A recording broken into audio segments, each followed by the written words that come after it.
Hello and welcome to We Got a Podcast about Dragon Ball from A to Z, from Earth to Namek to Sadala. We're going to cover it all. My name is Randy. And I'm manga color inspired Doug. And I'm enhanced Ken. That's right, you guys. We're the world's strongest under the heavens trio de dangers here every other week to talk your ear off about fights, goofs, and everything else in the Dragon Ball cosmos. We're going to be talking about all that fun stuff at Genkidamatsuri event, but first I've got to ask that age-old question. Doug, how you doing? I'm good because of that, since all these figures were announced and everything and revealed and I get to buy them eventually. I'm doing great, buddy. You know me. Recently I just got in this like cute little Cell Jr.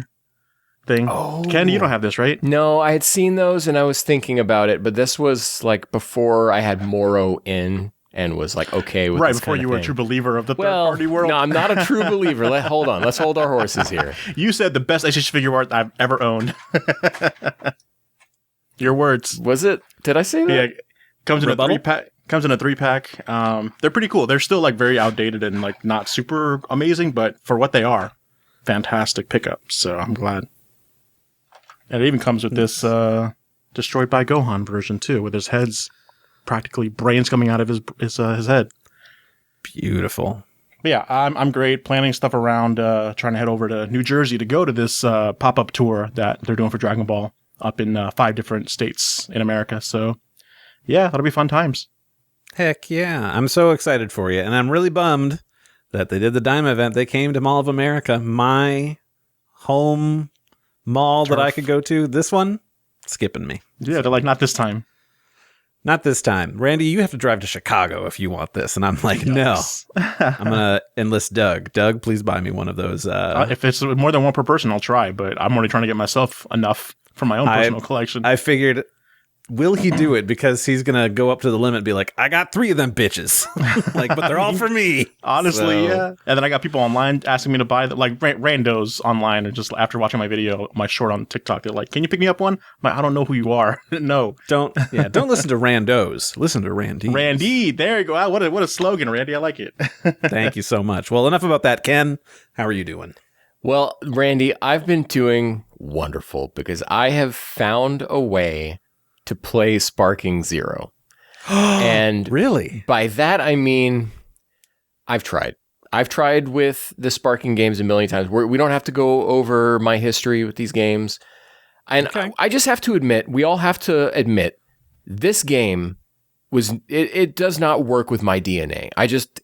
We're incompatible. Same. Right? Same. And so just understand that. So I installed something called Cheat Engine because I was trying to find a way to give myself infinite health. So, because what I'm interested in this game is the story mode. And I just want to see like all the different what if scenarios and everything. I could not find what's called a cheat table that would work to allow me to have infinite health. But I did find something that would allow me to totally bypass the DLC check for whether or not you own characters in this game, which allows me full access to everyone. It is still pretty cumbersome to use, and I'm not going to be sharing what cheat table I'm using. If for some reason you want to go down this insane road, find it yourself, but or support the official release, right? Which I probably will end up doing when they're on sale, because it is kind of a hassle to go through this process, and it doesn't like save it, because when you boot up Sparking Zero, it does a DLC check every time. So every time I got to open this other thing, go check all these boxes, and then I can do it. That's annoying. So right now, and even then there are limits, like it doesn't unlock them in Girl Talk, so I can't see those conversations or anything. So all it does is let me use them in battle or in the tournaments or whatever. Yeah, do you remember in Budokai Tenkaichi 3 where like Chi-Chi would have commentary on all the different characters? Yeah. This is that, but it's Chi-Chi, Bulma, and Videl. Yep. Oh. So it's those I thought three it was like some but coding lingo that you guys knew. Like, yeah, that's girl talk. Like, oh, is that a coding? So those remain locked. But for like going in and just like, I want to see what their super attack looks like, that's cool. Yeah. Then someone, I don't know if he wants to be named on this, got me onto they're called like trainers or something. I don't know exactly. I was in uncharted territory for me getting this stuff set up. But I did find something that would allow me to have infinite health. I could turn like damage multipliers up to do whatever I wanted, so I could like one hit kill everyone, which caused a lot of problems playing this game the unintended way, I'll tell you what. But I completed all of Goku's story, and I have completed all of Vegeta's story, and I'm working on Gohan's right now. And I have to say, I'm playing it a way this game was not intended to be played. And I'm sure someone listening is taking it personally that I'm playing it this way, and you can cry in your corner because I'm going to yelling at you like, why don't you just watch the cutscenes on YouTube then if you're just going to bypass all the gameplay? Well, I also have the name mod installed, so I don't have to see Supreme Kai.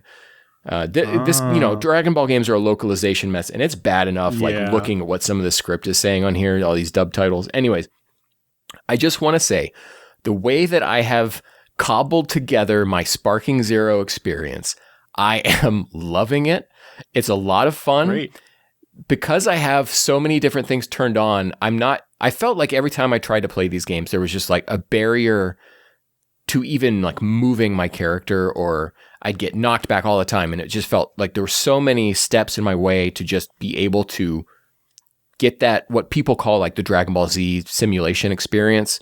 But turning everything up like this, I'm flying all over the place, doing whatever, infinite ki, infinite like skill points, infinite everything. And I'm really enjoying just experiencing the flashiness of it. And some of the what if scenarios are, I don't know if they're overly creative, but they are silly and special and fun.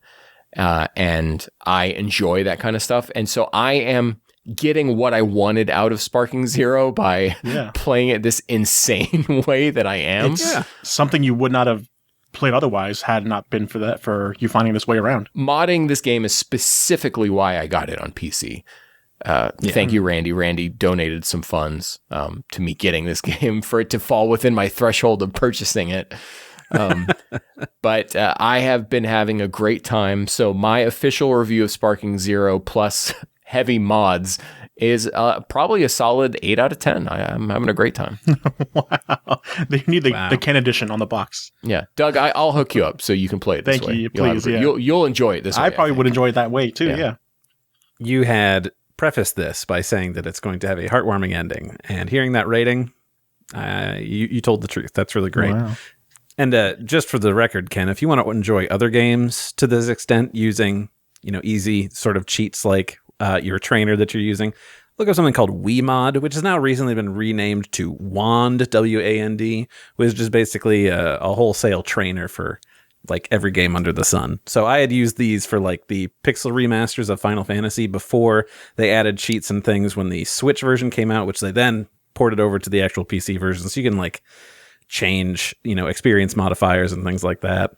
And it just makes some things like, I don't got time for this. Like, I get it. Just give me the thing. That's all I wanted. But that's good. I'm happy to hear that. Can I talk about what I've been doing? Of course, please. Please do. So 2 years ago, I started a journey playing Xenogears, a legendary PS1 RPG by Tetsuya Takahashi and Soraya Saga, which was kind of the kickoff to all of the Xeno games, because then of course you have Xenosaga for the PS2, those 3 games, and of course current day Xenoblade, all of those.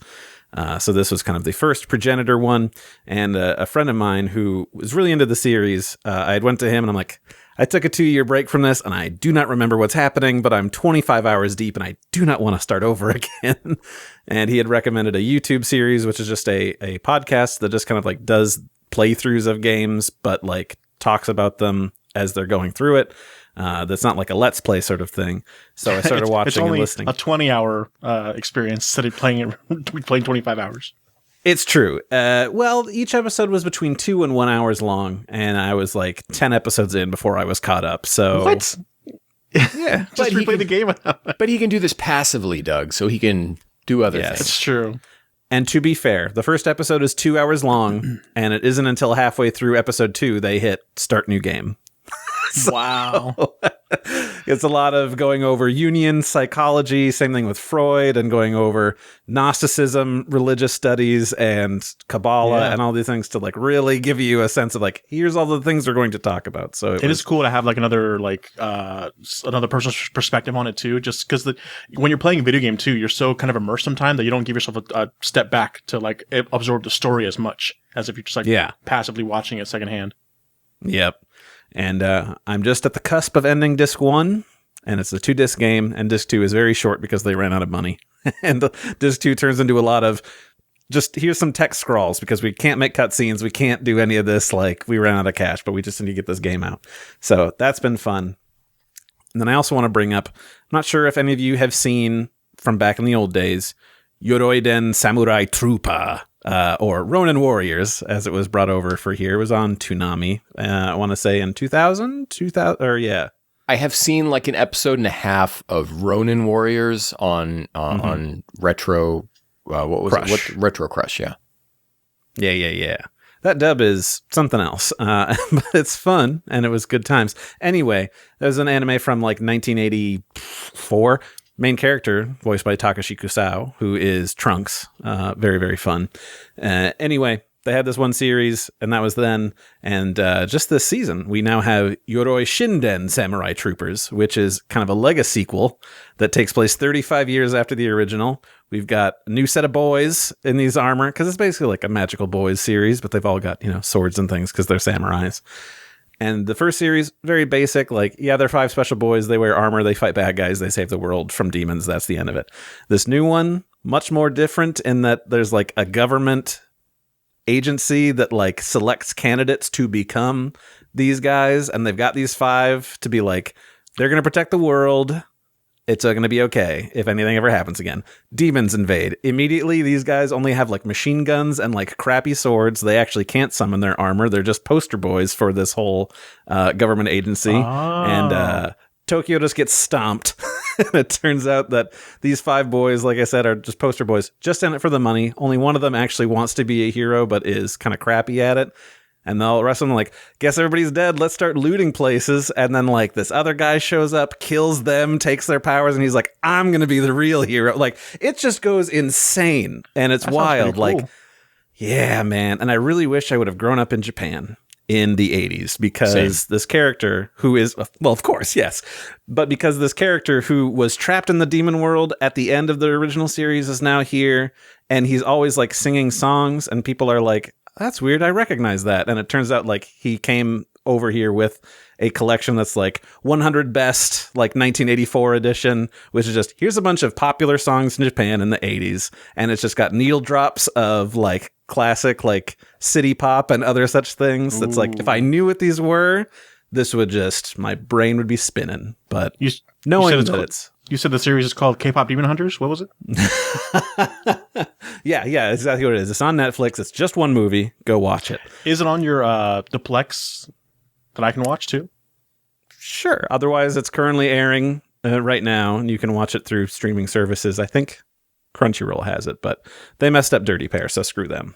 Yeah, well, Doug, I got the hookup for you. That sounds intriguing because I was trying to watch one of the Gundams that like I was going through Ken's Plex and he has like some Gundams and like I want to see some like 80s type stuff. I don't know which. I've never seen a Gundam show before, like official Gundam.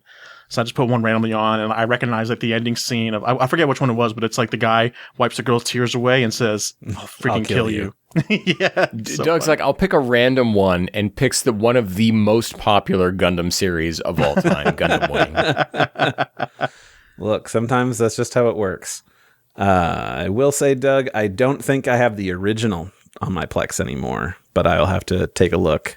Sure. Because I have the new show. That whole that one's good. That whole beginning plot sounds so intriguing to me. I love that kind of stuff where like the reluctant heroes or whatever, or just like the government has something planted and it just gets revealed that it's just all BS and it's just they have to make do. Now, Randy, here's an interesting idea for you, and I don't know if you want to go for this. Wait until the season finishes, and then surely someone will make a custom Spotify playlist that will have all of the referenced songs in it. Then you listen to that for like a month, and then you pick the show back up.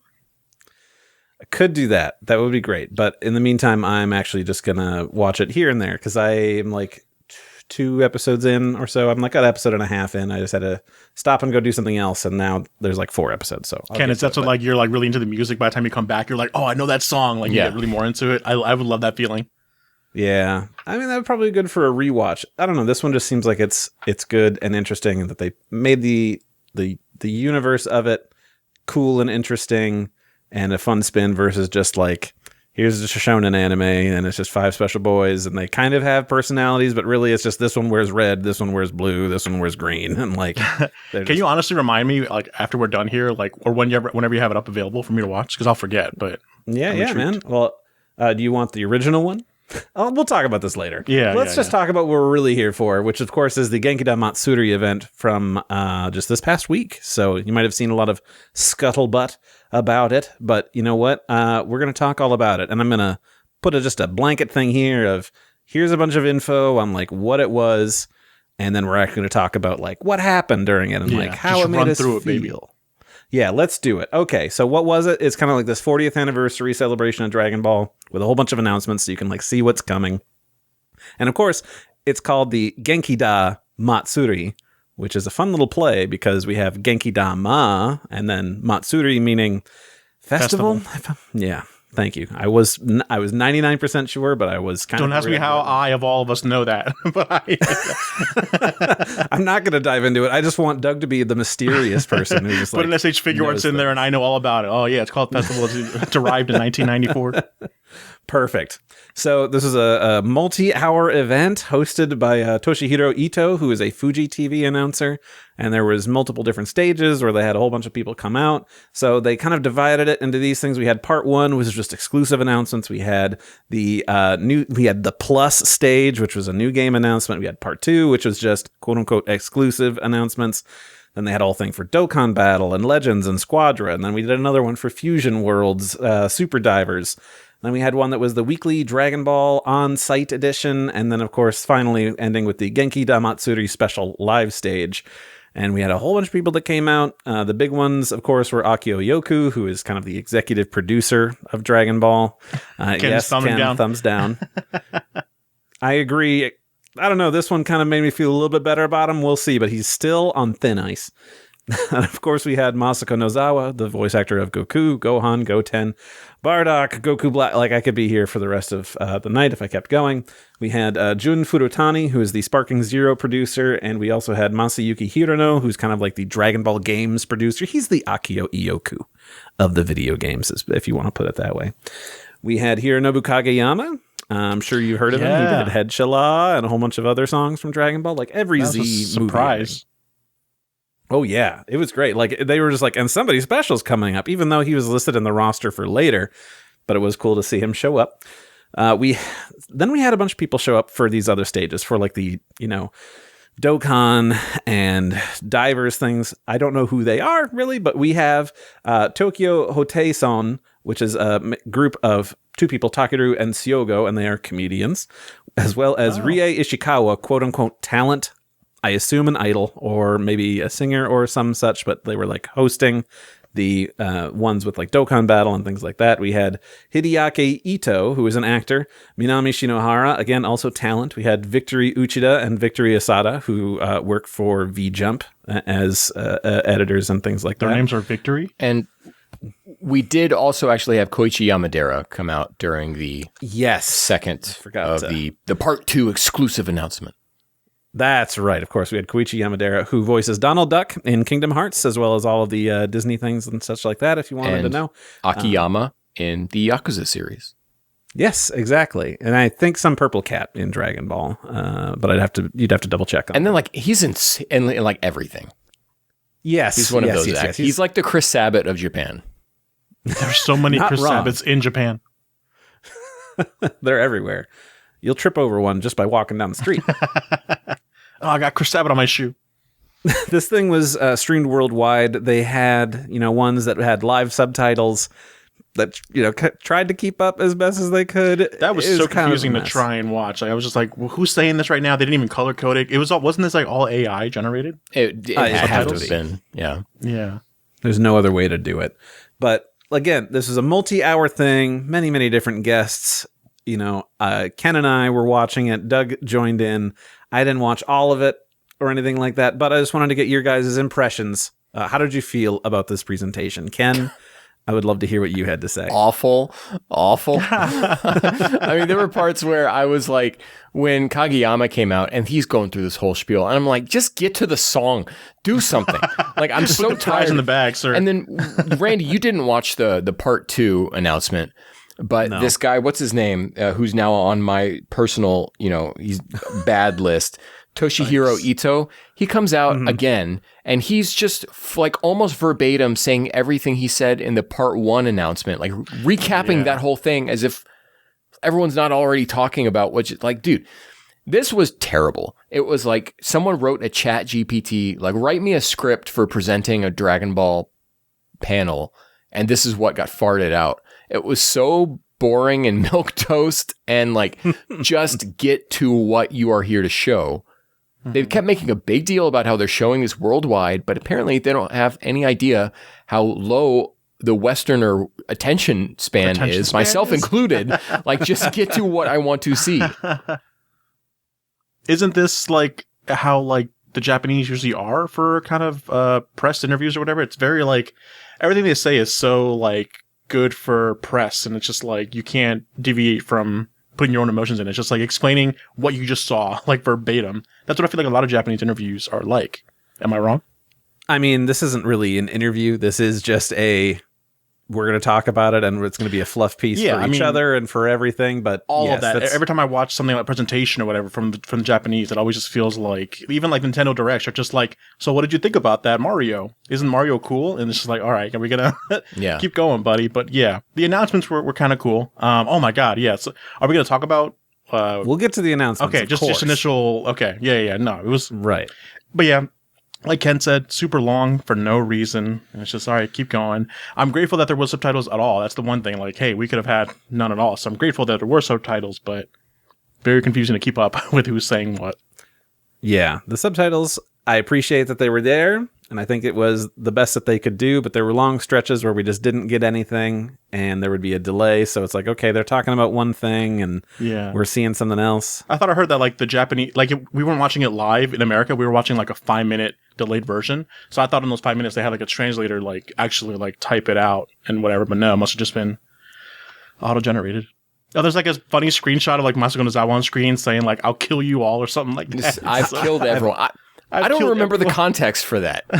Me neither. And I kind of want to be able to scrub through to find that exact moment to be like, okay, what person was saying this in relation to what? Like, what was the actual context before, of course, it showed up on the bottom. Yeah. But if you wanted to go back and watch this, unfortunately, the Toei channel does not have it available for you just to sit down and watch again. They, of course, have all of the individual trailers and announcements of things, but the actual presentation is just, it's gone, and very annoying to track down to see anything of this live again. You have to put up with people who just have things where they had plenty of them commentating to it. Live streamers out there that put it up, yeah. Of course, all of them have to put their own spin on it, which is annoying. But it is what it is. That's who asked for this? Internet for you. No one wants it. I hate being on the side of history with that guy. I just unfortunate. We should get him on the podcast. He was right. Let's track him down. We should have had him on for the Daima review. The finale. Yeah, that would have been good. Anyway, it was tough to watch, and also went on forever where they would have like a 45-minute thing to show a 3-minute trailer, talk about how great it was and their experience working on it, which they would just say the same thing, like, oh, it's great, I love it, I've been doing this forever, I love it, over and over again. And they would take like a 20-minute break so they could set the stage, and I'm like, it's the same stools, the same screen back there, you're not doing nothing, it's just going to take a pee break. That's okay, you're allowed. Yeah. Legally. And of course, socially, you should be allowed to go pee whenever you need to. But then after that 20-minute break, there was like a 3-hour break after that next presentation. Hour and a half. Oh my God, it felt like forever. Too dang long. So I guess count yourself lucky if you didn't sit down and watch all of this, because it's mind-numbing and very, very boring. So that's that. But let's actually get into all of the fun announcements, because they kicked it off with something pretty exciting once they got around to actually showing it and talking about it. And while we were watching it, don't know why, Ken had his stream was a little bit sooner than the rest of us. The excitement on this man's face, I was like, it can only mean one thing. And then like 8 seconds later, it shows up on my screen. Ken, what was the first big announcement? Are we going to skip that promo video, though? Oh, you know what? Randy, come on, buddy. I want that more than anything. You know, in a world of AI slop and CG slop, I think I have seen enough to go from this to say they could do Dragon Ball in CG like this. This looked really damn good. So good. I'm just like, I want more so bad. It was a mix of things. Of course, we had a bunch of it that was done in CG. We had a bunch of things that were like some 2D hand-drawn cuts and some that's just kind of like, you know, doing puppet tool warping of like actual manga panels and things. But it was still just so emotional, so sweeping and impactful, and just bringing the manga and everything to life through all these different ways. We had music provided by Hans Zimmer, of all people. What a weird... come in and score it. So strange. Very like generic tone too. Like it was Hans Zimmer, but it has a Hans Zimmer like spin to it, but it's like the most generic Hans Zimmer track I've ever heard. It is weird though that they start with one of the most maligned works from Toriyama in recent memory. Yeah. They start with Dragon Ball Minus. They just wanted to like, what's the earliest Dragon Ball canonicity that exists? And let's just start there. I know. I agree. It's just it seemed like Goku origin. It seemed like such a weird place to start this. Because everyone's like, oh, are we getting a minus thing? Like what? Because there's a lot of like Bardock in there, a lot of minus. Right. I was hoping it was going to lead to a Jocko anime, but gosh, that would have been really great. But yeah, it kind of like starts with that of just like Kakarot's beginnings, and of course, this is the manga version of it, so we're going to start there with Dragon Ball Minus. So I can't really fault them there. I can't undersell how incredible this like 3 minute or 2 minute like 5 minute creation was. 5 minute was it really 5 minutes? There's it's even like Toriyama illustrations of like Goku and Gohan on a dinosaur riding, like just seeing that manga illustration come to life. I think what hit me the most was like a really weird one actually was with like no color was Goku and Cell hand to hand clashing, and like how you see like the still shot, but then it kind of like the camera kind of pans upwards in like an angle. Right. And seeing that turn into 3D was so cool. They overlaid the artwork on top of 3D models and then like move the camera. It's really neat. So they did such a good job of it. Like the Goku, Gotenks, and Gohan against Majin Buu on either side. That iconic shot. Just seeing Goku, Gotenks, and Trunks like pushing their hand out to do it. All of us two Dragon Ball friends like knew like what that was. Like, oh my god, this is the shot. This is the shot. And like, looks so good. I don't know if I want more because it would dilute how amazing this was. But I'm so happy this exists. All of the new hand-drawn animation, or at least some of it, was Kubota, I'm guessing, looked his style. I could be wrong. Yeah, we definitely had. There are credits in the YouTube version that probably would spell this all out, and I didn't get that. Yeah, definitely check that out. I also do want to do a little fun fact trivia tidbit here for Hans Zimmer doing the music for this. Not the first time this man has come into contact with anime. Really? I'm not sure if you knew this, but there was a show that was aired on Adult Swim, and I remember seeing the credits. I was like, wait, the very same? And I looked it up. Yes. The TV anime Blood Plus, besides the opening and endings, the entire show, Hans Zimmer, which is pretty wild. It was him and his, assistant / protege, Mark Mancina, who's done other things like Speed and Twister and stuff like that. But they did. So this is not the first time Hans Zimmer has done anime, but that promotional video, it was cool. I mean, he had like a message too, just a simple statement about like Dragon Ball and how awesome it is because to be a part of it and everything. But yeah, it was really cool. Yeah, if you really want to like feel the love for Dragon Ball, go watch that. It's 5 minutes. For Toriyama, you might cry.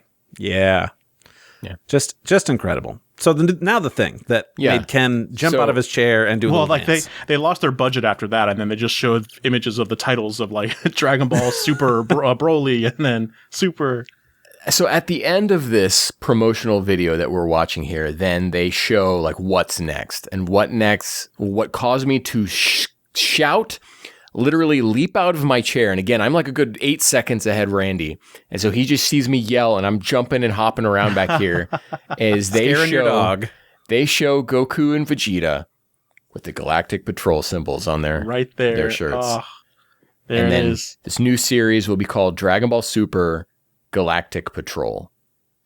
But Ken, I don't want like Jocko. I want Moro. What the heck are they thinking? Well, you're getting Moro, Doug.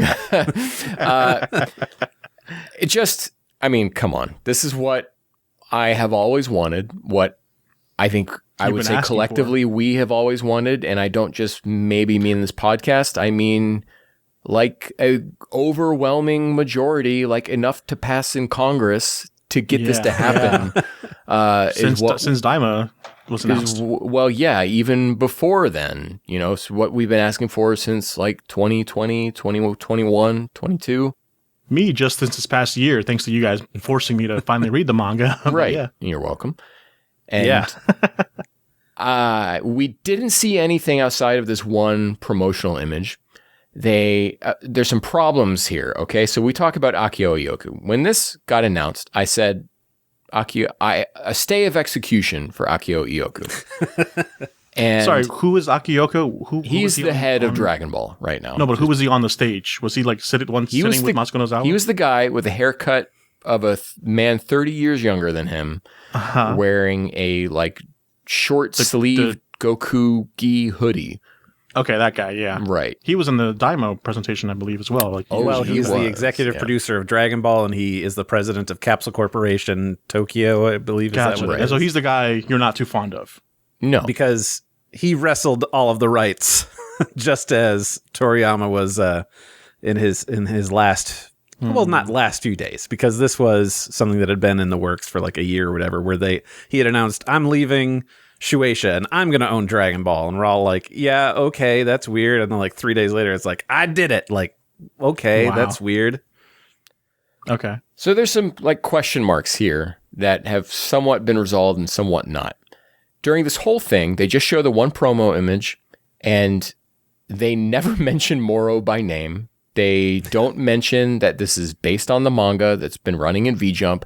They don't mention Toyotaro by name. And so this whole thing is like, are you giving yourselves enough room that what if there's still like these legal squabbles that are going on, that because you have the rights to use the Galactic Patrol because they've appeared in the anime, but are you giving yourself enough room to make this a story not about Moro?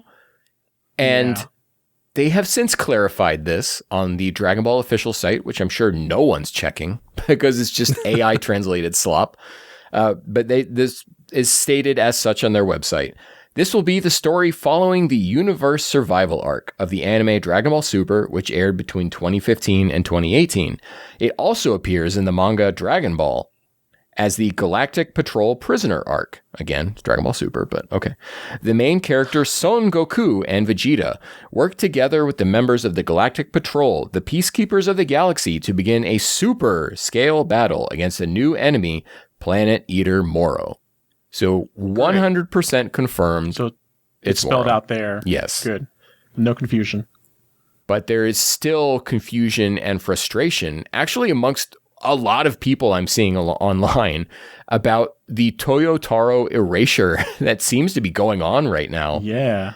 And I get it to a certain extent. This event is, and always will be about Toriyama.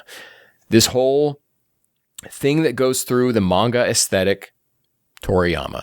Then they go through all of the series in which Toriyama was a primary character designer. So GT was excluded here. He did design, obviously, he designed early character designs and everything, but that was Nakatsuru's show mostly. And then they show Battle of Gods, Resurrection F, Super, Broly, Superhero, and Daima. And then that leads us into the Moro stuff. But then this key art they have says on it, original work, story, and character design, Akira Toriyama. And I don't think Toriyama, obviously the original story of Dragon Ball is his, right? The Gensaku, I believe, is what it is. We've talked about this before. Original work is how he is credited on the manga in Japanese. Of course, Viz fumbles that and says story by Toriyama, art by Toyotaro, because it's a madhouse over there. Mm-hmm. But we know that this was Toyotaro's story, mostly Toyotaro's designs. We've talked about this before again, but Toriyama contributed certain ideas like Merusu being secretly an angel and different kind of twists. And of course he was working on it. consultant, I guess you could say, right? Right. He was a guy that Toyotaro was bouncing ideas off of. Right. So it's not... But it's a Toyotaro project. Right. So we know that for like most of Super, we had Toriyama drafts, but almost the way that they were talking, we can guess with pretty good amount of certainty that there was no Toriyama draft for Moro, and that this was Toyotaro's story. At the Japan Expo in Europe, I don't know exactly where. I believe this is one of those events that Vaughn went to for the Kanzenshuu, European reporting that goes on. That there's a screen cap going around of Toyotaro saying, but after the Tournament of Power arc, I wrote the Galactic Patrol Prisoner arc on my own. So this is Toyotaro's story. And for him to be getting zero mention in here is why I'm kind of like still anti-Ioku. And like, let's give the man his flowers, okay? We need to really... I mean, Toyotaro, like him or love him, and those of you don't are neither of those... Keep it to yourself. No negative comments, please. He's the successor, right, of Toriyama. He's the guy who is going to be carrying this on his shoulders going forward. Who Toriyama like passed down to, like in a way, yeah. And this is his baby. It is finally going to be animated. They're going to be finally going to be making merch of this stuff. Of course, like right after I get this Moro figure. Hey, our Moro figure might go up in value or lower in value. Well, one or the other. Well, doesn't matter. I'm not ever going to sell them. Right, me either. We're going to get Moro in video games. We're going to have, he's going to be on t-shirts. There's going to be so much Moro stuff just Lunch flooding. boxes. Exactly, yeah. And they are not mentioning him by name. And I don't believe they even mention him by name on the website article. And it's super frustrating. Like, this is the guy. This is his story. You need to acknowledge him. What's weird is like even on when they were revealed the picture, they didn't like it's not like they had Akira Toriyama's name like splashed huge on it like by Akira Toriyama. It's just like in the corner of the image. Yeah. So why not just also be like and Toyotaro like or something like that? We're including his name. Like they weren't making a big deal that it was a Toriyama joint. So why couldn't they just put Toyotaro's name as well on the bottom corner? They have a crediting problem, and they need to figure out how they are going to sort out. When you watch an anime that's based on a manga, it always will say like original story by this person. And if this happens, if this comes up and it says Dragon Ball Super Galactic Patrol and it says original story by Akira Toriyama, like, no, that's just not true in this case, in the way that it's being labeled, in the way that it's being marketed. Like, yes, Dragon Ball is his original story, but not this one.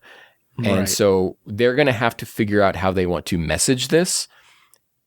Or not, or they just won't do it. And they'll just continue to say original story by Toriyama and they'll do whatever they want because Japan is just that way sometimes. Yeah. Or Toriyama faked his death and he's actually still alive. I haven't ruled that out. Moro. Yeah. See, I'm sure the fallback is always going to be, well, he wrote the original manga that started everything, that invented Goku and Vegeta and all this. So like the original story is based. Either way, it's kind of dumb where you have this guy who's been working on this manga for years. It's kind of just like, yes, the torch bearer now at this point for doing the, what a lot of people view as just like the official continuation of the Dragon Ball manga, whether you like it or not, or if you have, the likes for other certain offshoots and things like that. It's kind of where we're at. And if you can put his name out there and say like, this is, a joint thing, Toriyama and Toyotaro, now you have everybody who's going to start associating that name with a quality product. And guess what? Now you can slap his name on the new stuff that you're going to be producing in the future. And everybody's going to be like, I know that guy. This is the moment to do it. Like, this is the appropriate time to like, hey, Toyotaro's going to be the new guy. So let's introduce you to him. Let me do the Will Smith thing. I try to push my son to you for movie stuff, like, except successful. And Toyotaro's our guy. Could go that way. Toyotaro or he's the fall guy. Is the, what's his name? I forget the Will Smith's son's name. Jaden Smith. Toyotaro is Jaden Smith. Right. Or he could be the fall guy if all this goes to crap and be like, well, that wasn't Toriyama, guys. That guy's legendary. Don't touch him.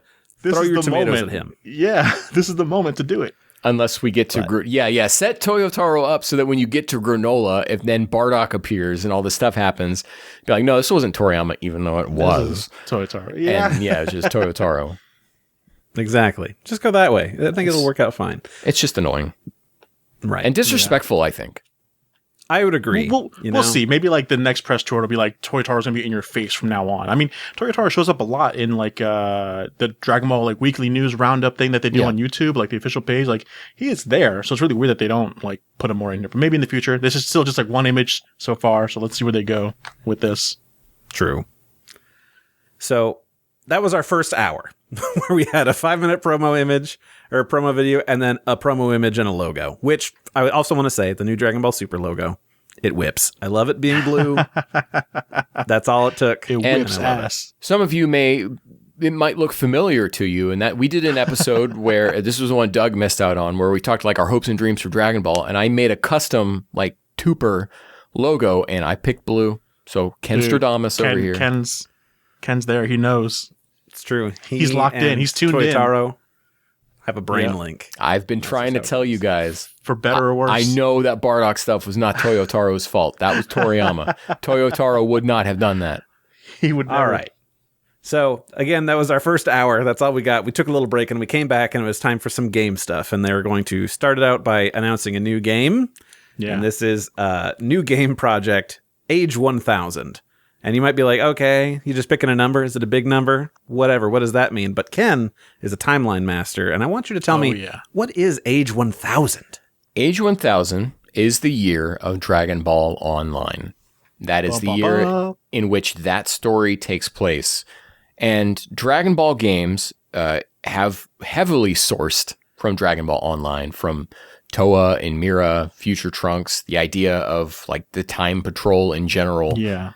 So remind people what Dragon Ball Online is for those, because we never really got it in America. Right, so yeah. Dragon Ball Online was a game that was released, I believe, in South Korea 50 years ago at this point. Taiwan only, not even in Japan, and certainly not over here in the US. It was a action RPG type game, MMO type game. Yeah. Oh, obviously. And I don't even know really what you do, but there's a guy there's like the general, like the Red Pants Army or something, and there's General Bon, and he's like a Minotaur dude. How many years in the future of our Dragon Ball does it take place in? About 250 years. 300? 200? Yeah. 250.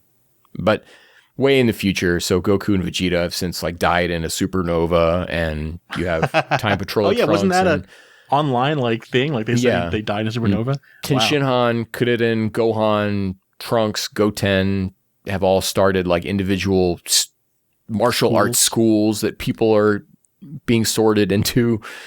And they fend off an invasion of like the leftover remnant Frieza army. Right. It's like Pan and Oob and like Tenshinhan, I think, is kind of like the main three. It's weird. But we've been mining ideas from this for video games for a long time. Like Xenoverse owes its entire identity to Dragon Ball Online. Toa and Mira, of course, have shown up in Kakarot. Who is also in there? Who? That's the purple. I mean, it's written Fu, but if you know Japanese, it's like the F is kind of like a F and a H sound. So no. Nice. I thought there was an owl in the room for a second. Hey guys, have you seen Resurrection F where they resurrect Huriza? Okay. Right. Got him. So long, Randy. I'll stay this one time. Thank you. So this is in the far-flung future of what we know here, and even like General Bon has shown up in Dragon Ball Heroes. He's in that one that you can play on Switch and PC. That those characters still exist in this world and keep coming back. Yeah, it's enough separated from our Dragon Ball to still have like remnants of stuff, but just to have its own story, right? Whatever's going on in there. But that I think world, isn't Roshi still alive? I have no idea. Okay, but that story is something that is always in the mind of these game creators, and certainly if by the way that the trailer teaser they showed for this looks similar to the way that the story like scenes are rendered out for Xenoverse 2 these days. Mm-hmm. So could be that same team. So they would still have Dragon Ball Online in their minds. So this isn't Age 1000 for no reason. Right. I hope. But we'll see. So when does GT take place? 789 and 790. Sure. So then we have 890 then would be the Heroes Legacy GT special, because that's 100 years later. So this is still 110 years past Goku Jr., Vegeta Jr., if we wanted to reference GT things happening in this continuity. And I don't know if there's any GT. I think GT is not canon to Dragon Ball Online anyways. I think that is like, it's bypassed. But to the point where the bloodline for like science has kind of like gone out there. So like a bunch of people can turn Super Saiyan. Right. So let's get into the kind of marketing beat for this, the way that they're talking about it. New game project, Age 1000. A brand new Dragon Ball world and its entirely original characters, plural, all brought to life by Akira Toriyama for a new game project set for 2027. Witness the debut of a never-before-seen character designed by Akira Toriyama himself within the new Dragon Ball world Age 1000. Guys, when we were watching Daima, did I not say that Daima was not going to be the last project that Toriyama worked on? Didn't I beat that to the ground? You knew Toriyama had some things in the background? Oh, yeah. We're going to be mining his sketchbooks till the ends of time so we can slap on a made by Akira Toriyama. This is the Tom Clancy of anime at this point, is what it's going to be. We just see a guy and he's wearing a thing that has a badge that says GS. I would assume it could be G5. You know, that's what it could be. I think GS, Great Saiyaman. And because he has a 7 on the other side. So it's probably the Great Saiyaman number 7. Because in the Japanese version, they didn't do like Saiyaman and Saiyawoman. They did 1, 2. So it's safe to assume the colors of his outfit. He's got a red 7. cape looking thing on his shoulders. It's green and it's straight black. Up that color, yeah. I don't like it. Yeah, it's a little weird. But it's futuristic. You can give it that. Yeah. It's like a spacesuit version of the Great Saiyaman outfit. We also see like some just generic goons that he's fighting. Yeah. Digital generic goons. Yeah, it looks like maybe he's in a training room. Yeah. Yeah. Actually, probably most likely is, because like the final person that comes out that we don't see is probably Goku. Or Goten, or a descendant.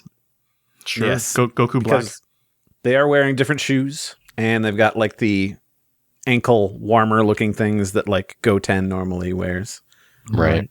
And this character turns around, and it was so darkened when we watched the trailer of it. It's like, is that Goku Black? Because it looks like he's wearing something like a turtleneck that goes up. And it definitely is, right? It's not. No. Well, no. Doug, no, really? Go to the document, and you can see I adjusted the levels here, and it's not Goku Black's face. It's... Oh, yeah, his eyelids are open, which is never a Goku Black thing. He has like a closed line for eyes versus regular Goku, who's always missing a chunk of that closed line because that, has like innocence soft look. to it. Yeah. Right. And then this kid who has earrings. I don't know if that's important or not, but he has earrings because you could see in this close-up shot. Gotta point it out. This young hipster with earrings. This delinquent. This punk. This delinquent with earrings and blonde hair. Because he can go Super Saiyan. Chi-Chi would be upset. Yeah. Chi-Chi knew ahead of time this would happen to her. For this to be her son's legacy. Yeah. Wow. Terrible. Big yikes. You failed, Chi-Chi. Sorry. And that's all we know about this game. Literally nothing. Yeah. Yeah. I believe they have said that it's aimed for like a 2027 release is kind of what they had proposed. Right. So still a ways off. Is this Moro's first video game then? It'll be interesting because we will talk about Sparking Zero stuff later, but it's always been a marketing machine of like having things synergize. Day one, Sparking Zero came out, was the same day Daima premiered. Guess what? Pre-order bonus, little Daima Goku. So all these things will interconnect, but this is Age 1000, Hey, this cutscene looked really cool for what it was. Obviously, they don't give us much of what it is. Like, what kind of game? No. Like, is it like just going to play like a Xenoverse 3? Which is a shame, because I used to be so into these video games, but since like Sparking and Xenoverse and Kakarot, the playstyle just isn't like my jam. I wish it was. I so wish it was, but yeah. So I haven't really been in the video game sphere for a long time. I believe officially, we don't even have a developer for who this is. They're just like, Age 1000, it's a new game. It's coming from Bandai Namco. Look out for it and give us $60 to $70. But I think we have some background info that Dimps, who made the Sparking or the Xenoverse games, have been working on another project for a while. And that this is probably that. Is it going to be Xenoverse 3? And this is just kind of our new main character who's not named.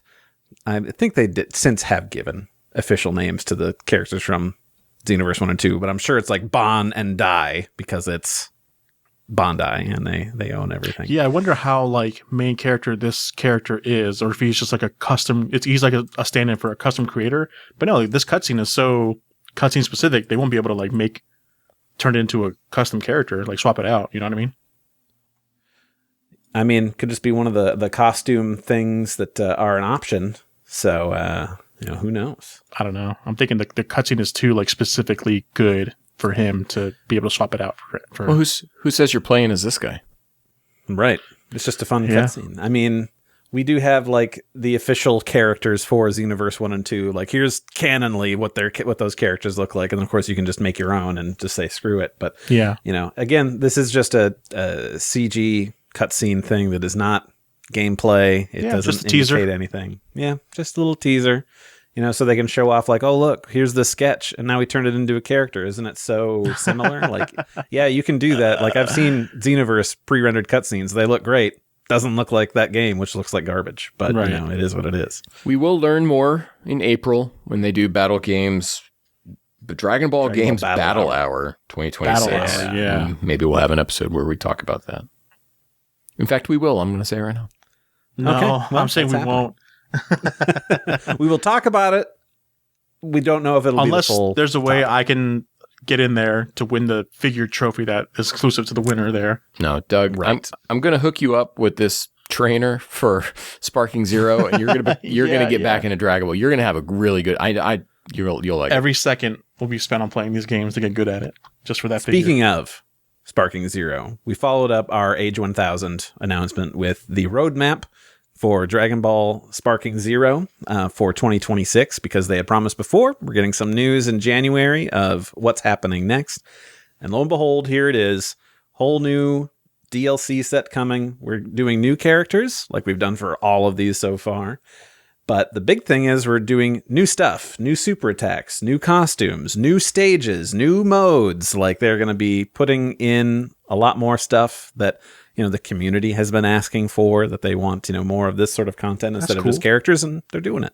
That's cool. It's really cool.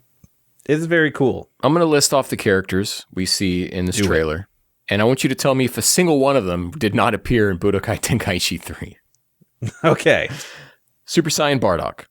There we go. He wasn't in Budokai 3. All right, you got me. Budokai Tenkaichi 3. He's since been modded in, though, so objection. Oh, yeah, that guy. Piccolo Daimao, Tao Pai Pai, PyCon, Super 17, Movie 9 Gohan. Was he in that game? Now, that's likely just a costume, because how this sort of works is you can have another costume that when you put it on a character, it changes their moves. And they have that for a couple of them. So the putting on the Bojack outfit is also going to give Gohan a new ultimate move, which we saw in the trailer of him doing the punch through Bojack thing. So Grandpa Gohan. Mm-hmm. Okay. And you're going to get me on this next one, of course, Champa. Yep. Not in there. Champa? But his model is in the base game. I believe so. It is like in a story thing. Yeah, it where is. You can see it. Because as I've just very recently been playing these, that came up and I'm like, oh, I bet people are mad about that. His models, like, is Zamasu playable in that game? I haven't even looked yet. Yep. He is base Zamasu. Yep. Okay. Zangia and what I'm guessing is Akumen. Oh, 100%. That's who Aquaman. it is. We've got the feet of a man wearing a devil costume facing off against Goku Black. Yeah. Oh, and the toes wow, are nice. pointed up as well. That's so. got to yeah. be him. Yeah.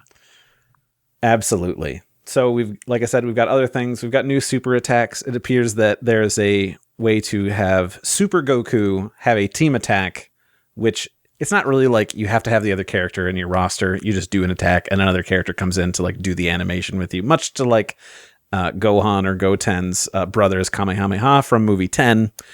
We've done things like that with like Kale and Caulifla, but now it's the Goku and Vegeta back-to-back blast against Broly and Super Broly. We've got new costumes like that movie 9 Gohan one, and I can't remember if they showed any others other than when they showed Super 17 that we have 17 and Hellfighter 17. So it's possible we also get Hellfighter 17 as a costume, or not. It'll be a Champa situation where, yeah, the model's in there, but just the model's in there. But, with yeah. it. Right. I do want to say real quick about the base game of Sparking Zero is I'm disappointed it doesn't go to Broly. You have all of the characters. Where does it stop? To do the story. It stops at Tournament of Power. You have all the characters necessary to put together a little thing to do some of the events from Super Broly, but you don't. Right. Now, I will say, because we're in Sparking Zero territory, I did play one custom battle last night just to see what it's like, and it's pretty cool, I think. Like, the good ones are pretty cool. Yeah, there are some excellent ones because, of course, custom battle is what people put together, and you can have, different like cutscenes and dialogue, and then set up battles, and then there's certain conditions like, okay, well, when this character's HP really gets down to this, I want you to swap out, or I want you to transform into this, so you can kind of really script it. Cool. It's very kind of robust, other than searching for dialogue, because it's just like a long list, and then there's no way to sort things of I want an insult, or I want a challenge, or a congratulations to something. You just gotta scroll the long list. And it's also very funny for the localization things, because in Japanese for Dragon Ball, many characters call Goku different things. We of course got Kakarot, which is a normal thing, but we have Son, Piccolo calls him that. Same thing, Son-kun, which is just what Bulma goes for. Yeah, exactly. Goku-sa, which is how Chi-Chi refers to him. And why isn't for this the trivia? American version, I know these. yeah, for the American version, when they're okay, now select what noun you want to use. There's just a long block that's just Goku, Goku, Goku, Goku, Goku, Goku, Goku. But it's these are all originally different things. So, that's funny. But we can't do that here. Apparently, that is illegal. So it is what it is. But another big thing that they had announced, Sparking Zero is getting a new theme song. And I'm not sure if you know this, Ken, but there is an intro video to Sparking Zero. I know. That's a full CG, very cool looking thing, but it's just Limit Break Survivor, the second opening to Dragon Ball Super, which is great. But all these games always had new custom songs, all done by the legendary Hironobu Kageyama. And guess what? He's back. He's got a new one. It's called Zero, and he's going to sing it live right now. And he did in this whole announcement thing. And that's cool. And he still got it. I'm excited. Yeah, man. He does. Acoustics were not optimal. Yeah, it was not meant for a musical sort of thing. It was. I'm never good at judging any kind of music the first time I hear it. Songs that I would hear the first time, I'd be like, I didn't like that, and then by a week later, after hearing something, I'm like, it's my favorite song of all time. I love this song. So. I can't wait to get this clean and then listen to it ad nauseum, because I'm sure it's going to be great, and it's going to be unfortunate that it's going to be paired with that 360p rendered out video that plays. They have to remaster that at a higher resolution. Yeah. Thank you. That's what I've been saying about Kakarot pre-rendered videos since day one. And they do the same thing with Sparking Zero. It's rough. You should play those games 20 feet away from a screen so you don't see the low bit rate, the banding. I'm 6 feet away from my 98-inch TV. I think I'll be all right. You're further than 6 feet. I've been in your house. Yeah, I'm in there right now. I've measured at 6 feet, dog. So that was exciting. I, as a Sparking Zero fan, nothing but excitement. We were in a group call. People are talking. I just muted the whole call when Sparking Zero stuff started. I'm like, I don't want to hear nobody. I just want to be in this myself and be excited. Funny. Yeah, I was so upset. I didn't know you guys were live streaming. I wanted to see Ken's reaction to the first announcement. I'm so mad. I'm the new number one biggest Sparking Zero fan, and I'm excited. Nice. This is the best. This is truly Christmas. It's come finally. It's a month late. We can never play together though, because I have all my special needs that I have to have set up. The mods and everything. Yeah, you're fine. I mean, just turn off the infinite health. We can still play. It'll be a good time. Anyway, that was our other hour. Then we had an hour and a half long break. Oh my gosh! Before we had our new special announcements, and I think people are divided on this, but let's just talk about what it is and then our feelings on it. So we're doing a new enhanced version of this first portion of Dragon Ball Super. Yeah. Now called Dragon Ball Super Beerus, with our new blue logo. And it appears that we are doing the Battle of Gods arc again. There's a lot of redone shots that are completely redone, some that are more reference the exact thing, like the My Bulma scene, which seems to just be the same framing and composition, but it is a new illustration. And then some new effects and things like that. And it is coming fall 2026, which we can look forward to that happening. And it's kind of like this whole new refreshed thing. Do we know if they are revoicing everything, or are we just going to be doing the new stuff that we're going to be doing? Because they had also mentioned that there will be some story changes and things like that, that I believe they'd even mentioned trying to tie in like a more cohesive Toriyama vision, which is like some manga stuff maybe. Like, what are we going to do here? Okay, so they're not calling it a remake. They're not calling it a remaster. They're not calling it anything but enhanced, which makes me feel of this new Dragon Quest VII. They're just saying it's a reimagining. They're just using whatever word they want to do so you can't get mad about it when it's not how you envisioned it to be. They said a lot, or Ioku was talking about how this is to better reflect Toriyama's draft. And I'm like, my dude, the draft was made a movie. The movie. He wrote the script. Yeah. Yeah. They made an extended version of that. We have the draft, Arby's style. We have the meats. We know what it is. You just chop the movie up if you really need to do this. But no, we're going back to the anime, and we're what seems to be like they're putting in Goku's image training from the very beginning of the manga, different things. A lot of the cuts are the same. There's some new, very obviously new drawn, like renditions of characters like Trunks and Goten when they're doing the ritual look a lot better now. It's all still Yamamuro, who has. I'm gonna take down the whole internet. I think I'm just gonna. We don't need the internet anymore because I'm really getting sick about the way people are talking about animation lately, right? There is I don't know, you guys don't watch Sorcery Fight, but a lot of fans have been angry about this latest episode because it took some liberties in a fight that happens and wasn't exactly like 1-to-1 with the manga, and people are getting upset about that, even though it was one of the most beautifully animated things I've seen in a long time. People are getting mad about Nishio, who is the character designer for Naruto. They're like trashing him these days. And now people are once again on the Yamamuro hate train as if he wasn't also in Daima. And I'm just really annoyed with the way people talk about Yamamuro. Like, dude, all right, he's not the best anymore, but he's like not, it's not like they gave this to Ebisawa, okay? Like, oh yeah, thank God.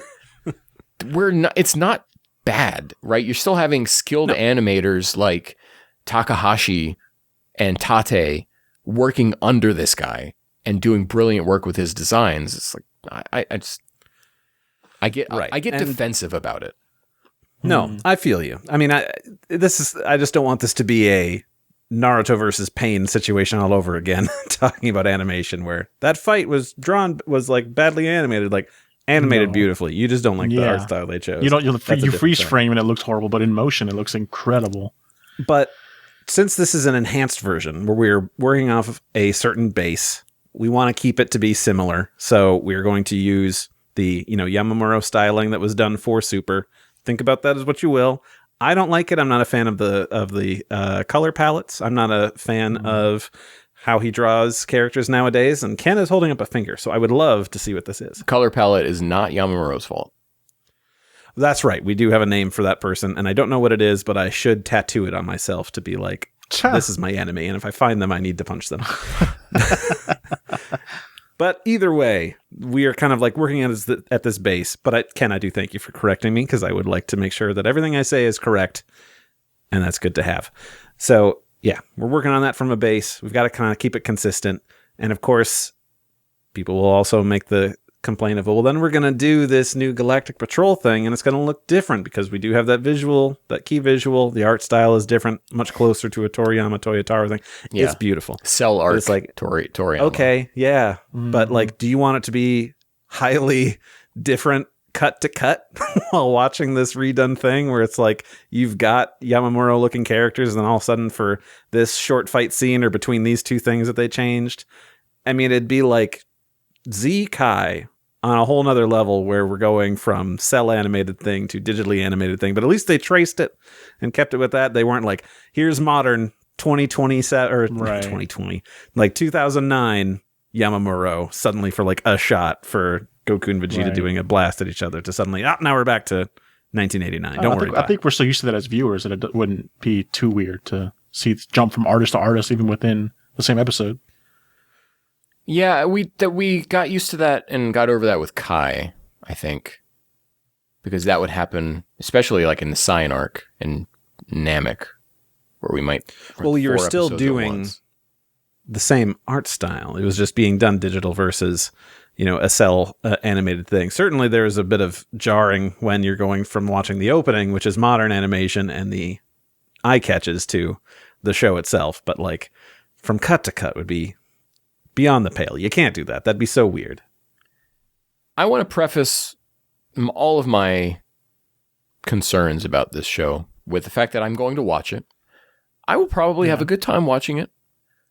Sure. And I'm not going to talk about it on this show. We will not be covering this on a bi-weekly basis. Unless something I don't hugely different about it. I don't, unless it like Who shows up and says, I'm going to throw Toa and Mira into this, and it's like total subversion of expectations, then we'll have a conversation and we'll bring in and we'll talk about it. But otherwise, it's like, what is there to talk about? This is now the fifth iteration of this story, if you count theatrical, extended, manga, anime, and technically there's like the Oishi version, isn't there? And then this will be the fifth version of Battle of Gods that at least has been released in the US.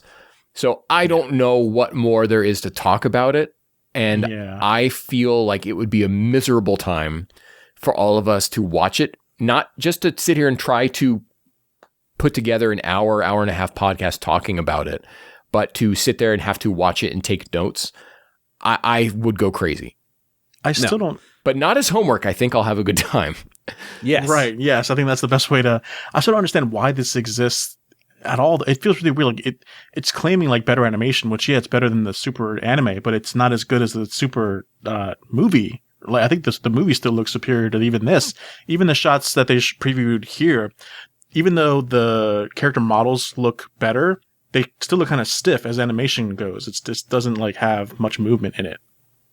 Well, we've only seen so much, right? It doesn't come out until the fall of this year. And we also did, I don't know if we preface that the MORO stuff is coming fall of next year. But so that's our timetable that we're working in right now. They still have time. They're still obviously actively working on this. I just personally don't like the over-compositing of everything. I think there was such a, like, take the art for what it was, but I liked the clean look of Super up before the Tournament of Power. And to now have that where like there's like lens flare on everything and gradients everywhere. Oh, that's what you mean by over. It's overcooked to me. And I think the Tournament of Power, I think by far is the ugliest Dragon Ball has ever looked, like on a whole. A lot because they were first experimenting with that line filter. Everything was like contrast turn up to 150%. They've pulled it back since with Broly and Superhero and Daima to an extent, though I think Daima, depending on which world they were in, all the colors were affected by whatever color the sky was. So like on Namek, everything kind of looked like Bukai a little bit. Yeah. I just don't like this over-compositing look, and I think in the line filter's back and the contrast is up, and I just think that we're going to get some beautiful animation out of this, and it'll be cool to watch the greats return and do their thing again. And I'm sure it's going to be pure eye candy in terms of movement, but I just really hate the look of this over-composited Dragon Ball. I guess so. Maybe it'll look better in movement. I can respect that opinion. I think that personally, I'm excited for it. I kind of like this whole taking new and modern approaches and using the techniques and technology we have of today to try and, make things more dynamic, more exciting, more quote unquote realistic when you have things like, color casts from being in a place that has, full of like pink light or, yellow light from the sky and things like that. It'll be cool. And, they're polishing that thing, and we'll see how it turns out. Yeah, we're not going to be... we're not going to be talking about it every episode here. We might be like, I watched this episode and I was really impressed, but we'll talk about that, at the end of it all. But it just feels so weird that it feels like it's too close to make a remake. Like, we just had this thing, but then you think back, oh, it has been like 10 years. But I feel like animation hasn't changed as drastically as it has within these 10 years as it did from like the 90s to like the late 2000s. So it really feels You're weird. correct. Like, why do we need a remake of this? And then Yeah. are we gonna get Dragon Ball Super Frieza after this, and then Goku Black after? Like, are we gearing up to like lead up to Moro when the Galactic Patrol arc happens, or what? Yeah, so I think you've hit it exactly, Doug, with what you've been talking about. First of all, there hasn't been that many leaps in animation since this came out. There has been a lot of leaps in how Toei approaches doing things, because back in those days, I mean, they're just kind of crapping things out. But then stuff changed. You know, we had One Piece Wano, where then we had, you know, a real big step up and like actually caring in how we present these things. And, like, the Toei of today is pretty different from the Toei of 2015 in how that they're actually approaching production for things like that. And then, you know, we've got this Galactic Patrol thing happening. It's been 10 years since Super was on the air. Well, not on the air. It's been 8 at this point, but we'll be much closer to 10 once the Galactic Patrol stuff happens. So doing this is a way to kind of put it back on TV, get a new generation, because again, it's been a while, you know? Yeah, I can't believe 10 years. People who were 2 years old when Super was originally running, now they're going to be. Now they have zits. Exactly. They're 12, they're 13. They want to see guys in their pajamas fighting, because that's what geese are. But I'm also curious about what is your commitment level to this. And by your, I mean, I'm talking about Toei, obviously, and Ioku. That son of a... there was some really awful art in Frieza, in Universe, throughout all of Super, right? So if you're trying to create something to give a better taste in people's mouths before Moro comes out, you're not going to enhance all of Super before that comes out. And that would become an ongoing project. So do you do Frieza? Do you do Universe 6? Do you do Trunks? And do you do the Tournament of Power? How far do you push this conceit? Especially if they're like adding scenes, not taking away, like a Kai version. Like, I think it's smart to not call this a Kai, like Dragon Ball. If they call it Dragon Ball Super Kai, feel like Kai already has such a negative, at least to me, has a negative connotation to like how you remake a series, where it's like, oh, you just kind of like traced over and made it look uglier and then took out some stuff. Like, that's not a good way to do.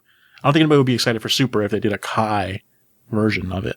So to just call it Beerus is one way to work around it. But unless they make every episode look incredible, like how amazing some One Piece episodes, when they look incredible, look, unless every episode is that good, I don't see the point in doing this over again. It's just going to look barely better than the Dragon Ball Super Beerus saga we have now. Now, Doug, they're going to make more figures. They're going to give you 4.0 That's the one Beerus. thing I'm looking forward to, baby, is that we're finally going to get a good SH Figuarts Beerus and Whis. Maybe a Whis that actually has like cloth that you can actually raise his leg to move movements or whatever. I don't think there's anything wrong with the Beerus, but the Whis needs some work for sure. Yeah. That's definitely outdated, but yeah. Whether or not they go all out and they do, you know, a total revamp of things and redraw just a lot of stuff, which is a lot of time commitment, but also like, I don't know, you've already got storyboards done. You've already got all this previs and all these things. It's not going to be that much for that. But at this point, even if they just do a little bit, you're making Super again, but it's better. And if I can have just a better version, you know, the way it was always meant to be. Just because I polish a turd doesn't mean it's still not a turd. I'll still watch it. I'm not saying Dragon Ball Super is a turd. I'm just like being exaggeratory. It's not the worst thing ever, but... And it's, you know, we're getting into the weeds on this, and it is like, I have to remind myself, this is like a 2 cake situation, right? Yeah. Where I'm just being presented another cake. And but it's a bonus. And one more bonus, but I'm just like, I don't know if I want this cake. You know? I'm so sick of cake. Can I have a different flavor of cake? Yeah. Please? Can I have a cake I haven't had before?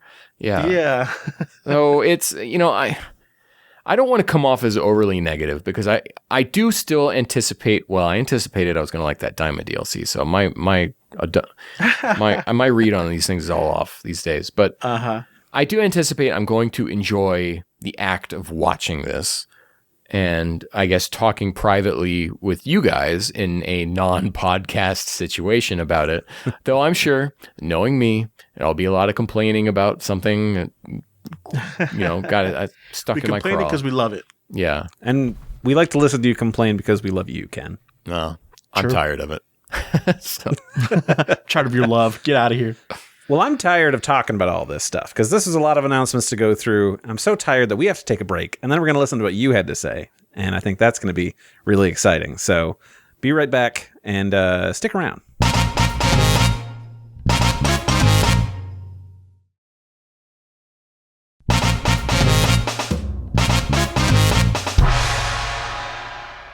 Alrighty, we're back from our little break, and Doug had to remind me that we had skipped over the most important news. So before we jump into your blue sky comments, Doug, regale us with what amazing new things. They just revealed like a new SH Figuarts of Goku as like Son Wukong. Like he's got the Journeys of the West outfit on that we've seen Toriyama draw him in. It looks, at first view of it, actually, I didn't like it. I'm like, this doesn't look, it's like missing a lot of shading on the painting. It doesn't look as quality. It looked like a bootleg, like a third-party figure. It still kind of does, but it's growing on me. And I definitely want to pick one. Oh, I actually did pick up two of them up. If you want them, they're up for pre-order. Yeah, Randy's holding up the page right now. It's exactly that. So it's really cool just to get a Goku in a different outfit. I love that idea. Like I want that. Like Ken likes the off-beaten path kind of figures. I do too, and that is one of them. Just the quality of it doesn't look amazing, but I still want it because I psycho. Hey Doug, that figure comes with a book. Can I buy one of those books off of you? Yeah, maybe. Let's talk. I've already pre-ordered two of them. They're up on Amazon Japan right now for I think if you buy one, including shipping to the US, it'd be about $117, which is still crazy. But if you see other sites that are selling them now, like pre-orders, that's like $97 without shipping, and then shipping will probably be like at least $30. I don't know, but it'll be hard to get them for a good price if they don't sell them in the US. They typically do kind of sell these figures in the US, like, but they might be restricted to just like the Tamashii Nation store in like New York and California or whatever the other one is. So it'd be kind of hard to get. But if you don't mind paying $117 for this figure, have it, don't have to worry about submitting a postcard to V-Jump in Japan, then Amazon Japan has it available. So this figure is supposed to celebrate the 200th release of the Figuarts I didn't even line, realize that until they mentioned that. which is why he comes with a book, because UI Toyotaro Goku, Ultra Instinct Toyotaro, that figure came out with a book to celebrate the 100th or 150th. It can't be 100, yeah. It can't be. 150th. It felt like a year ago that figure came out. Like, why are we getting another book? Which I'm fine with. I love. And I don't know if I want to, or if this comes to Premium Bandai, I will probably get it, because I imagine it would also probably come out to, after shipping and taxes, probably also about 120. Yeah. So do I want to buy it, or do I just want to buy the book, which is what I really care about for, archival purposes? For archival purposes, yeah. I mean, if anything, I'll like scan mine, but I made sure to pre-order two just because I love having doubles of figures like these. And when I bought two, it came out to $96 per figure, because the shipping combined, you save a lot of money. So I feel a lot better about 96 per instead of 120 per. Well, we'll talk privately. Maybe I can offset some of that by buying one of the books off of you. So. Sure. There we go. We're wheeling and dealing. But we're also here to hear what you guys had to say about all of the fun announcements that came out during the Genkidamatsuri. Of course, Ken, always manning the blue sky, put out the call asking for you guys to sound off on just that. And you guys were so enthused, we had to close comments early because we make an effort to read everything here on the show, and they filled up pretty quick. So we did a lot of stuff. Ken, could you take this one from Kaiju Comic Cast? Yeah. I think you know this person. Yeah, so this is Russ, who we have done podcasts with before, back when it was Tomes of Evil. I just recently appeared. Tomes. I just recently appeared on. We got Kaiju. We got to do that instead now, guys. There we go. So I was just recently on his podcast to talk about Ozaru, specifically the first time Goku transforms into an Ozaru, because that's technically a kaiju. So he worked it that way to get me on there, and I overloaded him with information. And I don't know if he was really expecting As you do. what was going to happen there, but it was a great time. Definitely check that one out. We'll have a link to the Spotify here in both versions of this show. But Russ says, I'm very positive about the lineup. A remake of Super seems silly, but if the animation is better, I'm for it. I'm all in on Galactic Patrol, as I think that all but confirmed MORO is coming. Again, this comes back to the confusion that they didn't just mention this in the stupid presentation. Yeah. They sure talked about a lot of stuff, except what people needed to know. Exactly. They're like, if you know, you know, but like legally, wink, wink. We're not going to say who knows? It's illegal. We'll get arrested on stage. Exactly. Can you imagine the police coming and taking Masako Nozawa away? No, just take Yoku. I've already killed them all, she'll say, as they're putting her in the hand. Oh, man. Okay, we got this one here from Shu, which is very exciting. I met this person in person, and it was great. A dream come true. Shu says, super excited for Super Galactic Patrol. The visual we have looks nice, and I look forward to having a manga adaptation again in some form. I was initially neutral on Super Beerus and what will supposedly follow, but every rewatch of the trailer sours me more. I cannot gel with the aesthetic. Every shot feels cramped, isolated, and needlessly obscured by excessive filtering. Kind of a specific reference, but it has the same features I hate about Blur's Halo 2 anniversary cutscenes. It's impossible to immerse in, but I do look forward to new scenes. I hope the game is fun, and not really interested in it until we have gameplay footage, though. Looking forward to it, nonetheless. Yeah. So if it is Dimps, for what those games are, I put probably like 100 hours combined into Xenoverse 1 and 2. I really like those games. The controls are simplistic enough for a plebeian like me to understand, and I had a good time with those. You need a PhD to play Sparking Zero, so Randy's IQ is very high. I know. It's incredible. Jeez. It's super high. I'm taking a look right now. Xenoverse 1, I put in 59 hours. Xenoverse 2, 36. And Xenoverse 2, I fell off because it was like 2 weeks later Final Fantasy 15 came out. So I was like, sorry, I'm busy. I got to push a car around. That is what you do right away. It was enthralling. And I've played that game so many more times. Jake, J. Lunar S. writes in, who also met Shu. Yes. And I also met Jake. In case you wanted to know who all knew and met who. The central point is still Doug. But yes. Jake writes in and says, honestly, better than expected. I really thought it was going to be more of a slog. Daima just wrapped, so I thought it was mostly going to be game DLC and a tease of Super's manga continuing. I'm happy to be wrong. We didn't get the tease, though. I'm most excited for Age 1000. We should be jumping on any chance we get to flesh out the Dragon World past the end of Z. To discover Toriyama really was revisiting Dragon Ball Online material is akin to learning there's another Pandora's Pirangas box waiting for us. Great Saiyaman 7's design is also rad. Final reply, I promise. The other big announcements were cool too. Getting to see how they're tackling a remaster of Super went a long way in convincing me to watch, despite really not liking Super as a whole. And yeah, the fabled Tooper show is finally happening. Rejoice, for MORO is upon us. Amen. It's a lot of excitement there. And yeah, I guess I didn't really think about it too much there of, we're actually going to be treading into post Dragon Ball stuff. Some new stuff.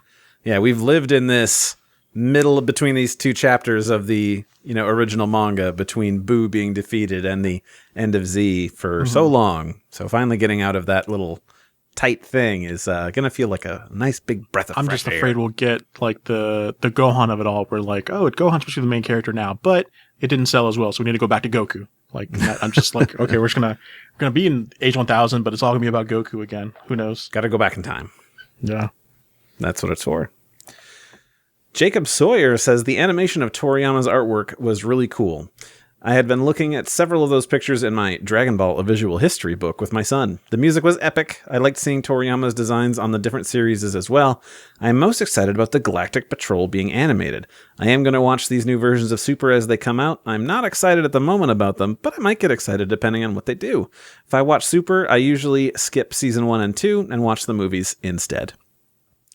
Yeah, I think this would kind of be a cool thing if they really stick to their guns and try to incorporate a bunch of manga stuff and, make it not look bad, specifically the Frieza stuff, where when somebody says, I don't know what happens in Super, where should I start? We don't have to be like, okay, so watch this movie, but then watch these episodes and then read this part of the manga and then go back to this movie. Where we could just be like, here it is. Just watch the show. No, what if they make it worse? They take out stuff from Super, the series, and you got to watch the old Super 2015, and then... Yeah, this is just going to get more confusing. Yeah. Yeah. Well, you could be watch bad. Battle of Gods. You could watch the original, which is like direct continuity with this stuff, or you could watch the remade version, which exists in. Well, the extended version. And then there's the AJ cut. Yeah. Yeah, it's true. It's a whole lot of ways to do this. But it's on brand for Dragon Ball to do things in an Totally. incredibly nonsensical way. Convoluted. Lady Xeon says, I'm weirdly excited for Dragon Ball Super Kai. I was really negative on Super, the pacing was a slog and the animation was horribly inconsistent, but I'm interested in seeing the material reworked and giving modern Dragon Ball the chance to be something great. Also, the Moro arc is one of my favorite arcs in all of Dragon Ball, not just modern era, so I'm very hyped to see the GOAT in animation. I get it. Man, I just get excited about stuff. It's nice to Yeah. be excited about something, you know? Yeah, to get Isn't that new nice? stuff. It's kind of new stuff. And it's so good that they led with Moro. Yeah. Yes. And I'm very glad. this Super Kai stuff had leaked early, and it was kind of like we all pretty much knew that it was real based on like stuff that was like actually visually leaking out. And I think everyone was expecting this to be the first announcement, and we didn't really know what to make of the second one. So to come out and say Moro is coming first really made it easier to stomach what was going to come after. Yeah. Yes, absolutely. I think people would have, if you're sitting there watching and they announce that, you might just tune out and be like, okay, well, nothing else is going to top whatever their like first thing is. So why bother when it's just going to be this? But opening with the Moro announcement and then being like, by the way, there's also this, like, oh, cool, great. I also get that. Nice. We know that's in 2027, but right this fall will be this Beerus thing. So yeah. Right. So then we had this guy Zenpai write in.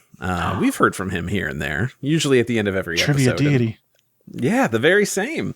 Says, incredibly hyped for Moro, of course, but I'm also pretty excited for the Super Remaster remake thing. Maybe this time it will have a good enough pacing to make me want to rewatch it and not just stick to the manga. Age 1000 looks interesting too, but I'll wait for more details first. Yeah, this was an exciting thing to be like, it's more stuff from Toriyama, but typical Dragon Ball. Typical video game thing of here's a CG trailer that is just kind of like vibes, I guess. But remember, video games are an interactive medium. So show me what I do. Like, how do I play this game? What are my objectives? Don't just, Well, it's a bad way to do it. 3 months, we'll get it in April. If they pull the stunt again in April, then we could drop our pants and take a fat one on top of this game. But until then, let's we got 3 months. Okay, all right, sure. Sylvie jumps into the conversation and says that 40th anniversary video was incredible, and I'm glad the Moro arc folks will eventually be getting what they want. I'm probably the most interested in what the Age 1000 game turns out to be, if it'll be Xenoverse 3 in all but name, or if it'll have its own unique gameplay, my favorite thing to see. Shouts out to Dragon Ball Fusions for being unlike anything else, and why the game's so great. Play it and port it to Switch and PC. Yeah. And PlayStation. Super Beerus is obviously the biggest talking point, though. Think I'm past the point of being annoyed by the old story content shown as new again, but still squarely in the they really had to make the anime more confusing to watch camp. Will be good talk material for the production scholars, though. It's also a bit sad that the original manga story still doesn't seem to have much going on in the modern era. In terms of real time, do you think Super in all its forms will be ongoing later than the original manga or anime at this point? So we're talking like volume-wise, Dragon Ball was 42 volumes, and Super is at 24. So Wow. I doubt it that we're going to go Yeah. for another 18. Who Right. knows? But we've been on hiatus for about 2 years, so Yeah. we haven't been making any new stuff. I mean, I We'll can't see. believe Super Manga's reached that much already. So that's kind of impressive already. And this is a bummer. Like, can Toyotaro just continue the manga already? If we are supposedly at this point where whatever legal squabbles between Shueisha and Iyoku have come to a point where they are going to work together to make this Moro anime, then can we just let Toyotaro cook? They'll probably wait to see how well Moro does, and then they'll be like, okay, we're going to definitely want to keep animating more, so Yeah, Toyotaro, keep doing your... How can these people be so blind? How can they not understand how really much weird. people love the Moro arc? Yeah, it's... And so that weird. if you let him start cooking now, you've got so much more Yeah. material that you can pull from when you get to be finished with adapting where it's at now. To be like, oh, we've got another like 2 or 3 arcs already that we could just start animating. Let's just keep this train going. But Yeah, let's who print more knows? money. Yeah, it might just be a weird, stupid idea for, wanting to be like, well, we don't want to show new stuff. We want to continue on these things now. We don't want to have people start asking questions for things years down the road. Like, no, let them. That's exciting because then you've got somebody who's hooked and they want to see where things are going to go. We've got Polar, who says, easy to say the most exciting thing is that we are finally getting Moro adapted, which means Moro in Sparking Zero, which means Ken will have to buy it. Already Don't did, worry, baby. Polar. All done. Cheat happened. mode. You think Zero will be a thing? We'll be on Sparking 1 by the time Moro comes out. That's true. We never really had a Sparking one. We just had the first Sparking. There was no, Neo, no Meteor added to anything there. So- It was just... Well, we'll get through this and I'll bring something up. Yeah. All right. I believe in you to bring it up.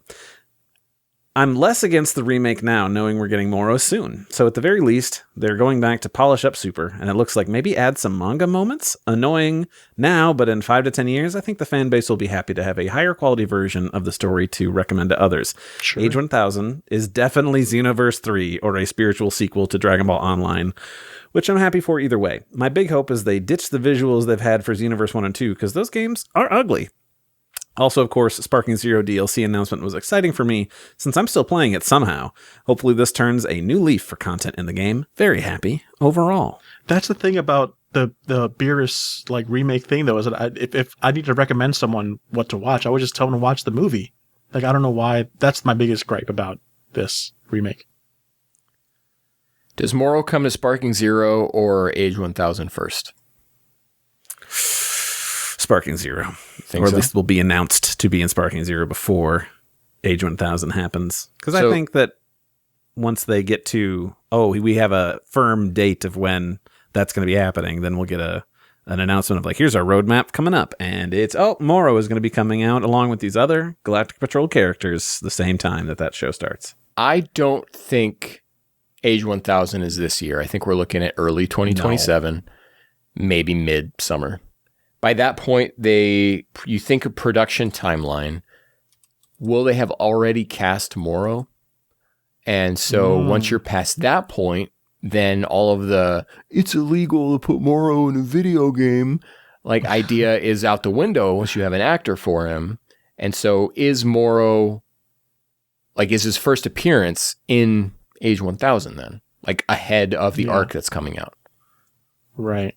Did they do that for Beerus or something too? The voice actor was... Beerus was in Battle of Z, but I don't remember. That was around the time of Battle of the Gods? Yeah, I can't recall, but I do know that he was in a Dragon Ball Heroes game before the movie was out in theaters. I literally just saw a thing about it today on Reddit of I remember somebody. something about that. It could have been also the pointing English that out. voice actor instead that was revealed first or something like that.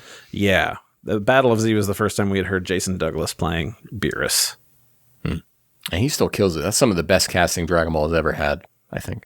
Yeah, Super for great. sure. And too bad he's not Dub Akiyama. Anyways, Shenran14 writes in, excited for the Galactic Patrol. That first visual and the logo redesign gives to me vibes of confidence from the team. The remake is interesting, but I'm worried on adding manga material. Beerus as a character is one of my favorite things that Toei has developed, but I hate manga Beerus. Bring back Norihito Sumitomo. He was also screwed by the Super anime being rushed, and it has been a massive error not getting him back after a strong performance in Super Broly. The minus section is 70% carried because of Bardock Falls. Yeah.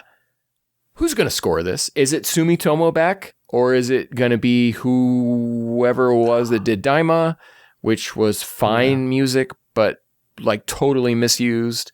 GT level of crime happening in terms of music placement. Bring back Kikuchi.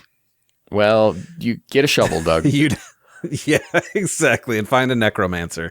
I want them to take Omen of Victory or whatever that song was called. But Oh my God. like let him fine tune it and then do like a full orchestral mix of it. Yes. Like, Yes. okay. That remix would it. be crazy. Redeem it. Just like they're redeeming the Yeah, super arc. no, right. Doug, they're enhancing it. Enhancing. Just like they're enhancing. Yeah. Omen was of no- Victory brackets Yeah. enhanced. They can't have you thinking there was anything wrong with the original or you won't buy those Right. Blu-rays. So this is just that's true. the enhanced version. Enhanced. Yeah. Sumitomo does good work, just did not work great for those portions of Super because, the rush and everything like that. Just let the man cook. He's pretty good at doing what he's doing. I'd be down. That'd be great. Gabby says, I've never really liked the manga, so I'm not very interested. Remastering Dragon Ball Super, I can somewhat understand, but starting with the movie retellings is something I don't think anyone was asking for or needs, given the movie still exists as an alternative. Yeah, there's always that option. Like, just go watch the movie, man. They could have just That's been what I'm like, saying. go watch the movie. What do you think's going to happen when they get to the Galactic Patrol stuff and Broly takes place beforehand? They just have a screenshot from the movie and they're like, go see it. Because that's what they did in the manga. A lot of times when like anime comes back, it feels like you don't need to retell the story or make a remake of the original just to get to that point. So it's really weird that they're kind of taking advantage of this to make a remake series. Yeah, and the title of Dragon Ball Super Galactic Patrol, to me, and there's no way this is going to happen, but does that leave it open to do the Jocko adaptation? Like, do you start with that?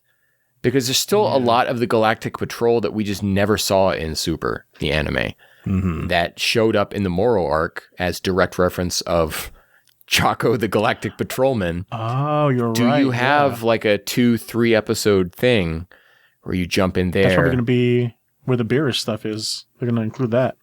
Or whatever comes after Beerus. That would be an enhancement for sure. But I still feel like that's the missing chunk that we need to address. We have to get Jocko in here somewhere.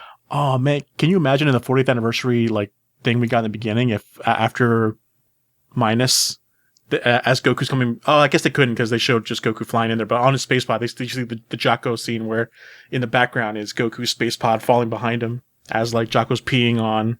They're going to put it anywhere when they do Dragon Ball Super Frieza or whatever they're going to do. You put it there because the amount of confusion from people who went to go see Resurrection F, like, who is this?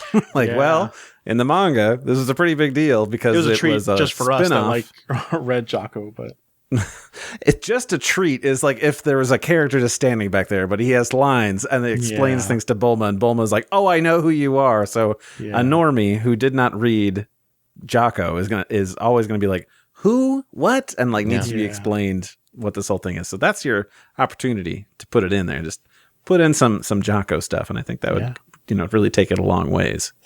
Marcus at marcito.bsky.social says, eternally reliving the Battle of Gods to Tournament of Power cycle is a strange fate to have to endure.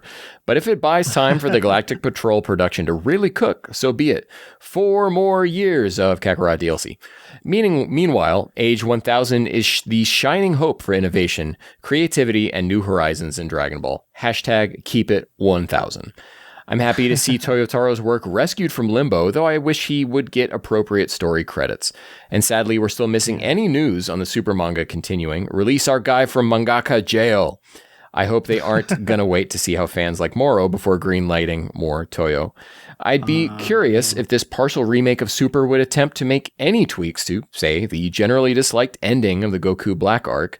On the one hand, hell yeah. On the other, it would maybe feel a little disrespectful to Toyotaro and or Toriyama's previous work on the endings of that arc.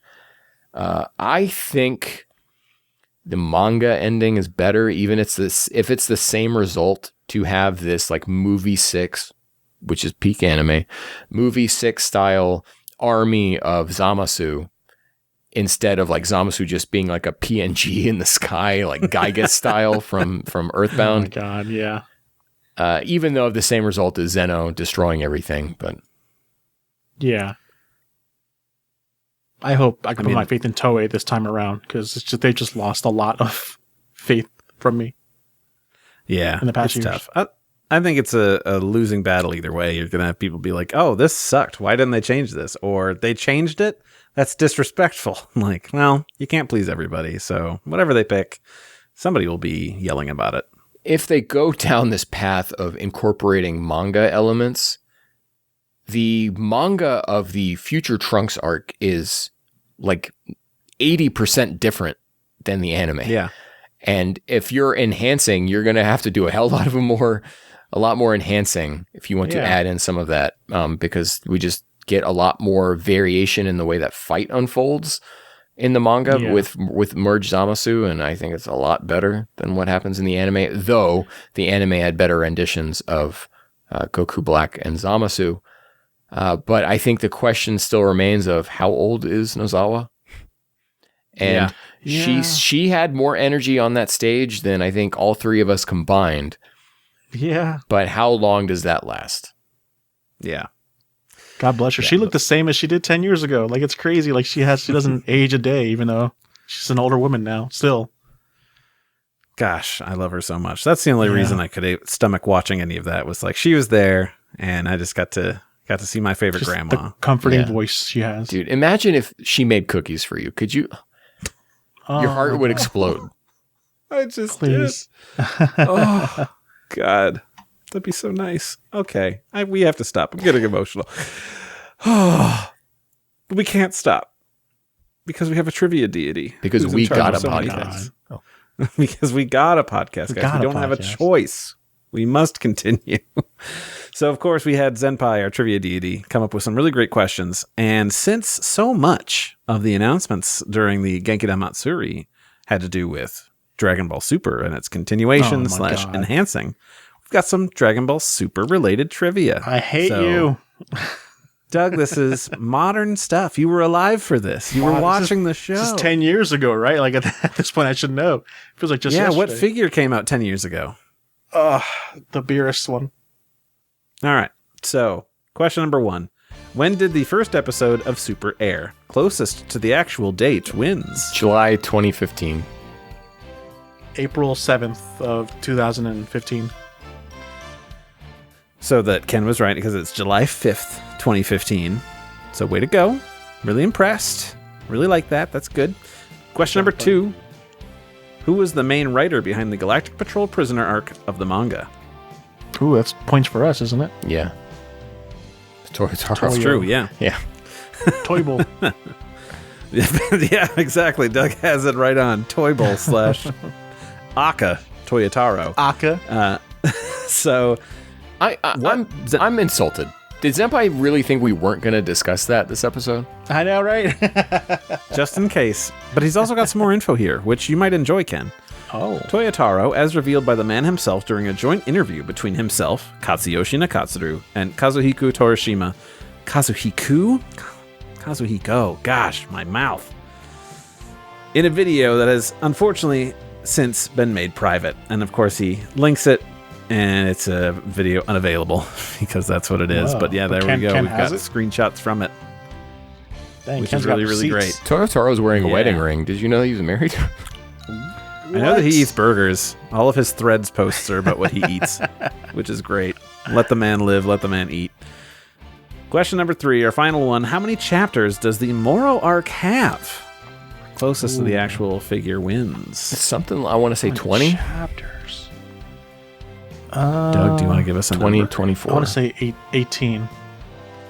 Oh, you went the wrong way for the Price is Right guess, because yes, Ken is more correct. There are 24 to 25, give or take, since it both begins and ends mid-chapters. So The tape will show under my breath I said 20 to 24. Yeah, he did. I'll have to listen to it because I didn't hear it. But you know what? I don't think Ken would lie to me. I will pump I the think gain that's- on that, so it will be clear to everyone. Pump that gain so we can all hear it before we Pump close out up by the saying gain. thanks for listening. Thanks for watching. We love interacting with you guys, talking about our favorite franchise in the world. You can, of course, reach out to us on Blue Sky. We got a podcast.com over there on Blue Sky. And of course, you can always email us at Gmail. Just send it on over to Gmail. It knows what just to do. Gmail, just send it directly. Yeah, carry a picture, Yeah, will come man. and bring it to us. But if you wanted to to deliver quicker, it's wegottapod@gmail.com. And remember, we'd love to do a mailbag Thank you. episode, so get those emails in. Oh, yeah, that'd be great. We want to thank Rifti Beats for letting us use his track, Kakarot Theme Hip Hop Track Remix. You can find that great track and other great music by Rifti on his SoundCloud. Ken, where can the people find you? You can find me at detectivex.bsky.social, where I finally got around to starting Panuary. And so you get a little bit more of that story of Oobtober before we break again for several months. And Randy? So good. Oh, you can find me at Saberbreaker at wegottapodcast.com. Just look up for Saberbreaker on Blue Sky. You'll find me. Saberbreaker. And you can find me what about at you? Jabaz Doug is where I am. That's my name. God-given birth name. Jabaz Christian Doug. name. Named by God himself. Very nice. I will be at the New Jersey pop-up Dragon Ball Z tour. So if you guys are there, I don't know if I'm going yet on Friday or Saturday. I got to talk to Michael Labrie, Aka, Vegito EX to see when he wants to go. But yeah, it'll be a lot of fun. Yeah. That'll be a big get together for you guys. So and shouts out, come say hi to Doug, take pictures with him. And then maybe if you want, if anyone wants to picture with me, I don't know. Maybe Doug will put you in a Yeah, TikTok or a YouTube short. Actually, yeah, I got to do something about that. Yeah. Yeah, we got to do something about TikTok too. Anyways. Kiss him on the cheek for me. That's right. Well, Doug, I want you to get kisses on the cheek from random asking. strangers. Oh my God, Raina's gonna get me. That brings us to the end of another beautiful episode of We Got a Podcast. I have no idea what we're talking about next time, so we will figure it out hopefully soon. I like these no homework episodes, although this was technically homework so with beautiful. this one. Well, I mean, just from an editing process, these ones are a breeze to take care of. So I don't have to keep like modifying manga panels to show on the screen or whatever. YouTube or you Spotify listeners just have no idea of the peril that I go through in editing the video version of this podcast. But Not true. Video version's been up on that's true. Spotify That's for true. months. People watching. Oh, they do video? Oh, yeah. It's like a 50-50 split. Oh wow, really? Wow. Okay, what's up? Shouts out Spotify, you video version. Let's Give him a wink Let's get exclusive to the Spotify version, Yeah. Ken. Oh, well, I can't. Well, YouTube version saw it too. It's not. Anyways, wow, we got to end this. This one's going crazy, but that's how you know it was good energy if we got a podcast. And if you continue to like energy like this, make sure you tell your friends. Get more people watching that exclusive Spotify wink. And as always, we'll catch you matinator. See you guys. Bye-bye.